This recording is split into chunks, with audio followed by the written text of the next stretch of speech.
Guys, so like week 3 on my new D&D campaign, so I guess I'll tell you guys about that. So we kind of left off where we at the Fey realm, but then we just started off where we're leaving the Fey realm because we had things that we needed to do, right? So we come back onto like the regular world, right? And my friend is like, well, it's the day after you guys, like came, so which it means is the day that my character is supposed to get married, right? So then I have to go find the lady. She's like at a booth because she's selling potions, because she makes potions. So I find her, we go to like the courthouse thing, like where you have to sign the papers to get married, right? So we do that, we're in line, but then this queen, which was the one from like the orphanage that was like yelling and all that stuff, I don't remember if I talked about that, but it was a queen, and she was talking about how she's trying to find her like daughter that ran away for some reason, and I'm like, what the world is this lady doing? And because like she's disturbing everyone and like being very disruptive, that is not proper behavior of a queen. Because my character, I decided like it would make more sense if it, like he was like a noble, so I just made him a noble because I didn't have a specific background for him, because he's a noble, but then he's not there, if that makes sense.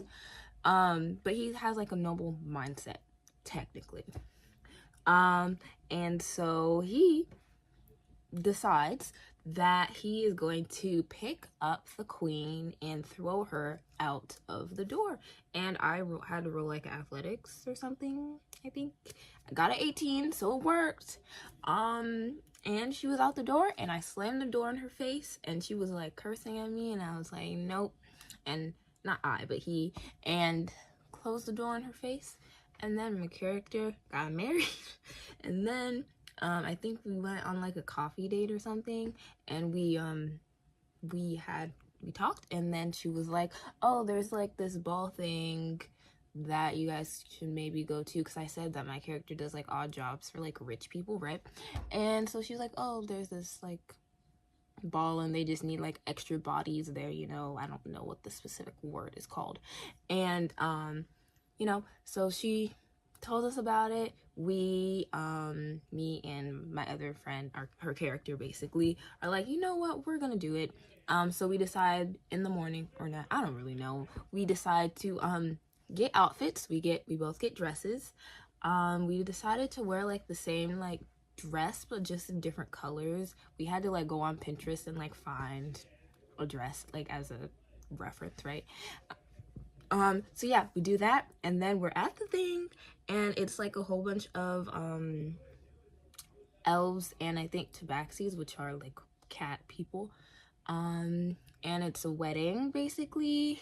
Not wedding, but like a wedding after party type thing, wedding ball, I don't know, like after you get married, right? So they're, and apparently the families don't like each other, but the two, got married, but then they don't even like each other. They're just getting married because they had personal scandals going on, and they might both be gay. So we're like, is this gonna be a lavender marriage?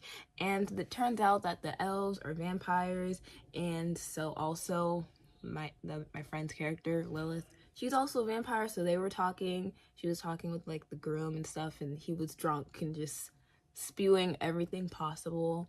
And it was great. Jade was eating the food and eavesdropping on conversations. We even talked to the elf vampire parents of the groom, and they were racist to tieflings, which is very normal occurrence. And yeah, and then suddenly vampire hunters came, and Lilith's a vampire, and everyone else basically in there is a vampire, but then I'm also a dragon. So they're like, what the world? Because they were saying anyone of mythical beings that aren't normal, they're like, you're coming with us. We're like, what? Originally they were gonna tackle us, but then we both rolled an 18 for our athletics check to like get out of the roll, so then we didn't get caught, and then we were gonna fly away because I could fly, right? Because I have wings, and I was just gonna carry Lilith. But my friend was like, actually, this was really supposed to be part of the plot point. like you guys getting captured. So we're like, you know what, that is totally fine. So we got captured, and now we're stuck tied to a tree. And me and my friend were brainstorming. We were like, you know what, guys, Lilith, she's gonna call upon her vampire people friends, and she's gonna call upon her wife and her wife's like uncle and nephew, and then I'm gonna, my character, right, is gonna call his dragon people, and they're gonna come and save us because like they have no choice. But yeah, looking forward to next week. And since I'm ending the campaign this week, my old one, the Stroud one, then we're gonna be doing, I think, the new one that I'm talking about on Mondays, and then in person on Wednesdays, I think. So I might do like a whole recap for the week, like later on in the week, like a Thursday or Friday, so that I could give you guys a whole thing instead of just this and then this, and then that's it for the week. So yeah, I will also tell you guys about the Strahd campaign and how the final boss battle went, because I'm scared.